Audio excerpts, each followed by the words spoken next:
Alors nous remercions Bernard Choumi d'être avec nous aujourd'hui dans cette fabuleuse installation naturelle. Je voudrais vous poser quelques questions à propos de votre activité. Alors la première est celle-ci. Nous connaissons votre activité très riche en tant qu'architecte à travers vos nombreux projets, à partir du parc de la Villette en arrivant jusqu'au projet Vainqueur pour le musée de l'Acropole d'Athènes, et jusqu'à en arriver au très récent projet pour la firme Vacheron et Constantin. Et donc votre succès en tant qu'architecte international est hors doute, mais nous savons aussi que votre activité théorique en tant que théoricien de l'architecture est aussi très approfondie et toujours très active. Alors la question est la suivante.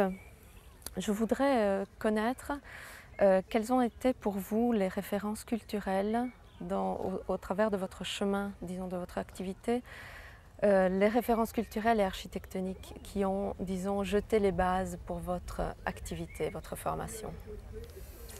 C'est bien intéressant parce que au début, en tant qu'architecte qui découvre l'architecture, on peut se poser deux sortes de questions. Soit se dire je vais regarder dans l'histoire de l'architecture où trouver mes sources, ou de regarder peut-être de manière un peu plus critique autour de l'architecture, comment comprendre l'architecture mais par l'extérieur. Et c'est un peu comme ça que j'ai fait. C'est-à-dire, pour moi l'architecture ce n'était pas quelque chose de statique. Quand je lisais les livres d'histoire de l'architecture, on me montrait des façades, on me montrait des plans qui étaient très loin de mon expérience de l'architecture, qui étaient dynamiques. Je tournais autour des bâtiments, je les utilisais. Je découvrais l'architecture comme une chose de vivante. Et dans les livres, ce n'était pas cela.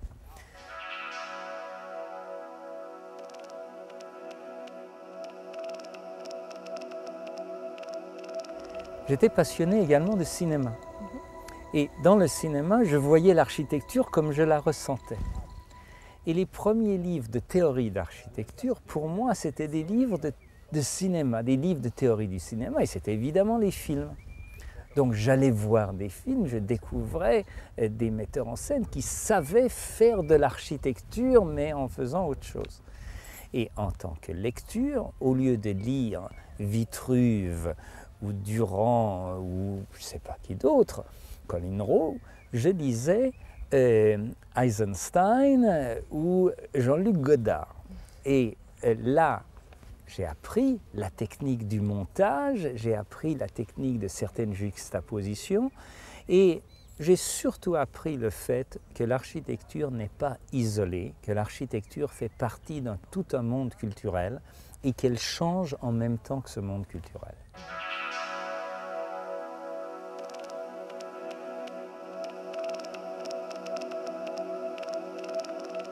Est-ce que votre activité de théoricien, disons, votre étude, votre recherche, votre richesse d'échanges culturels que vous avez, est une nutrition pour votre activité en tant qu'architecte, pour vos constructions, pour votre projet, ou bien est-ce le contraire, ou est-ce que les deux activités se fondent en une seule?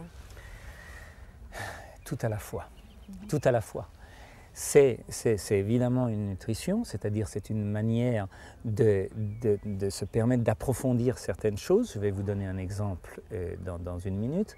C'est également une limitation parce que l'architecture c'est plein de contraintes, l'architecture qui se construit, contrairement à la théorie a d'autres contraintes qui sont liées à la théorie elle-même, mais pas à la physicalité, à la matérialité. Mais parfois, évidemment, elles s'imbriquent les uns dans les autres et il y a un enrichissement. Lorsque je développe un projet, très souvent, ça part un peu d'une intuition, mais qu'il s'agit, je connais le problème, je connais toutes les demandes, mais très souvent, je m'aperçois que pour pouvoir les concrétiser, je dois les conceptualiser.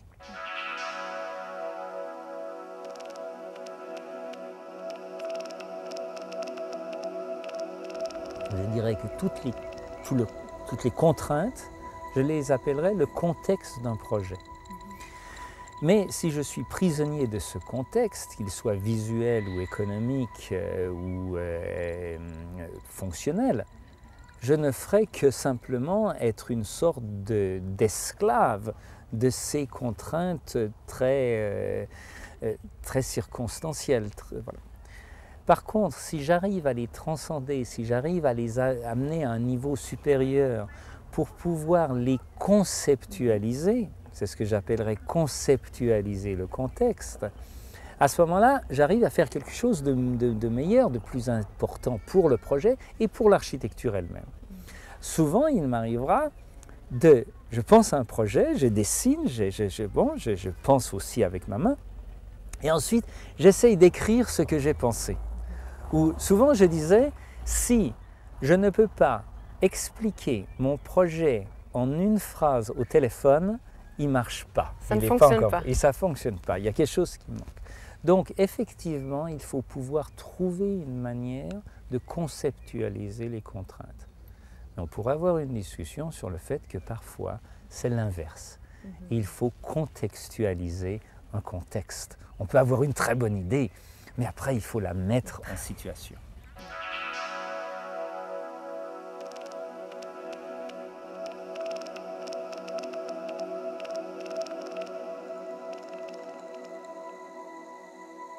Alors votre activité se divise principalement entre Paris et New York. Et à partir de ces deux grandes villes, vous avez un observatoire dans chacune de ces deux villes, un observatoire privilégié, je crois, sur la situation de l'architecture actuelle. Et alors, je me demandais quelle est la différence entre être architecte à Paris, donc en Europe, plutôt qu'être architecte à New York, donc dans les États-Unis, et puis dans d'autres parties du monde, oui. Disons en Chine peut-être aussi, vous avez l'occasion. Bon, commençons par, parce que la Chine, je découvre. Hein.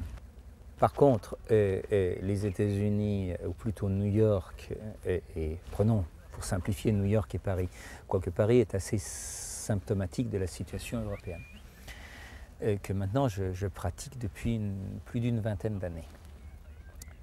Qu'est-ce que l'on découvre? C'est quand même deux systèmes très très différents, qui sont, je ne vais pas dire que l'un est meilleur que l'autre, ils ont les deux des avantages et des désavantages, mais ils sont intéressants à analyser parce que c'est deux parties de la profession, de deux manières d'envisager la profession d'architecte. Prenons d'abord la situation européenne quand je suis architecte à Paris. On me donne un contrat qui est un contrat officiel ficelé par l'État français, qui est très contraignant, qui me donne des limitations de budget, qui me pénalise, qui même me serre à la gorge sur certaines choses, et si je fais certaines erreurs, peut même m'envoyer en prison. Mais à l'intérieur de toutes ces responsabilités, j'ai tous les pouvoirs. Si je réponds à ces contraintes, j'ai vraiment la possibilité de développer un projet presque comme je le veux le faire, comme je pense qu'il est juste de le faire.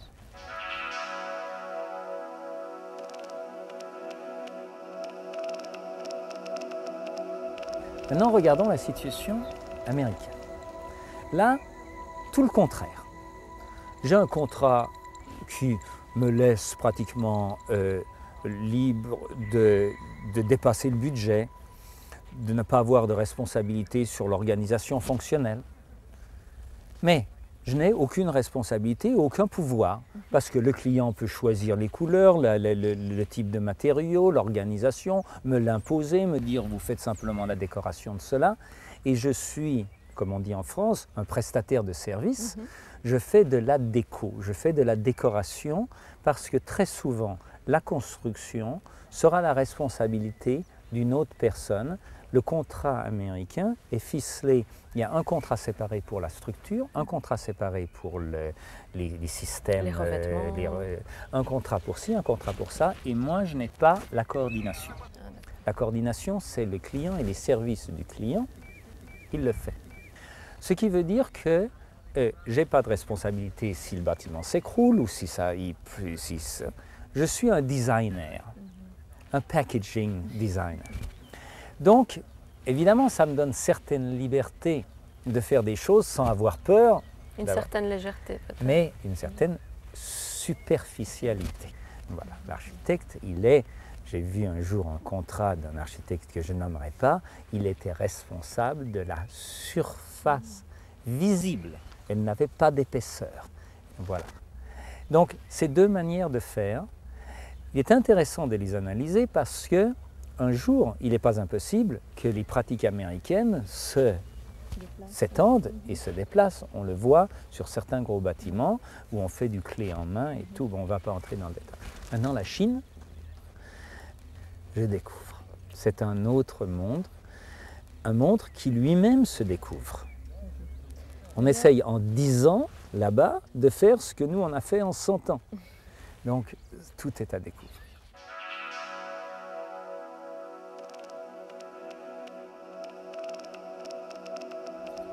En parlant de la Chine, je disais, vous êtes peut-être le premier architecte qui a une attitude de respect très profond de ce qui est le territoire chinois et qui, à travers votre projet de China Factory, est en train de respecter le sol chinois et donc de se détacher et non plus de raser au sol ce qui est l'existant. C'est un nouveau défi, c'est une proposition? Oui, c'est un nouveau défi, mais qui nous concerne tous. Hein. La situation chinoise est plus extrême, puisque tout est plus extrême là-bas, mais c'est une situation qu'on peut également on peut en être confronté à Florence aussi bien qu'à Pékin.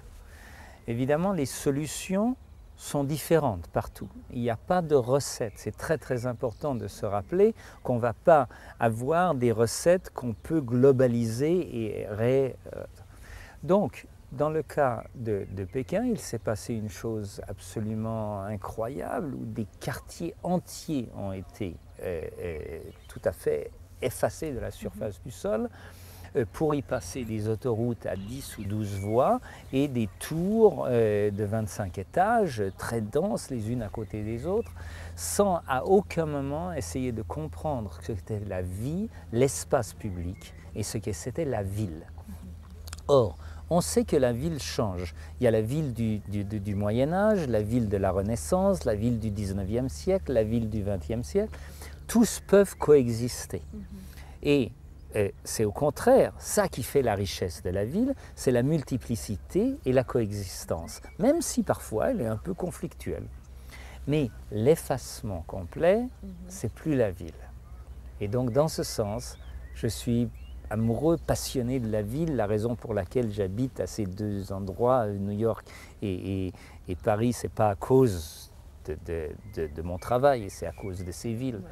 Donc, j'avais un fantasme de Pékin et tout à coup de le voir disparaître, j'ai essayé de comprendre un peu de nouveau qu'est-ce qui fait cette espèce de multiplicité de la richesse de la ville.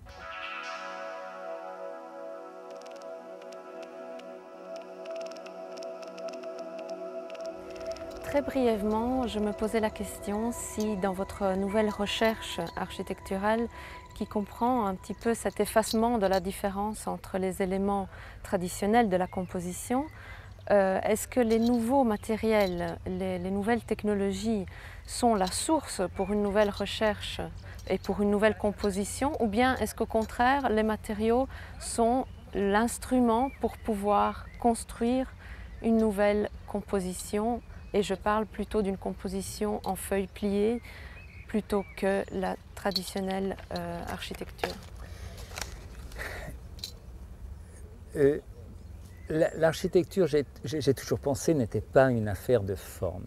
C'était une affaire d'idées, une affaire de concept. Et donc la question qui se posait, c'était comment matérialiser ce concept.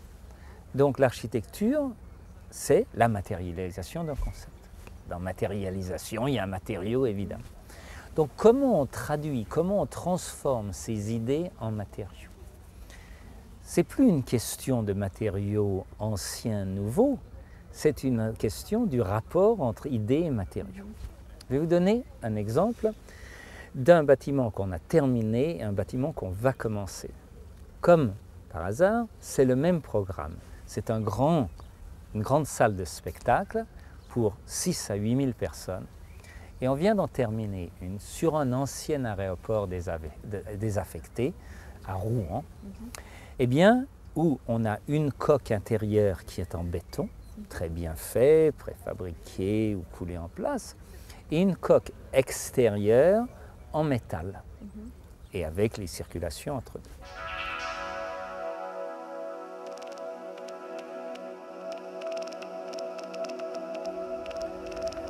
On vient de nous demander de faire une salle presque identique dans un autre site à Limoges, qui est dans la forêt.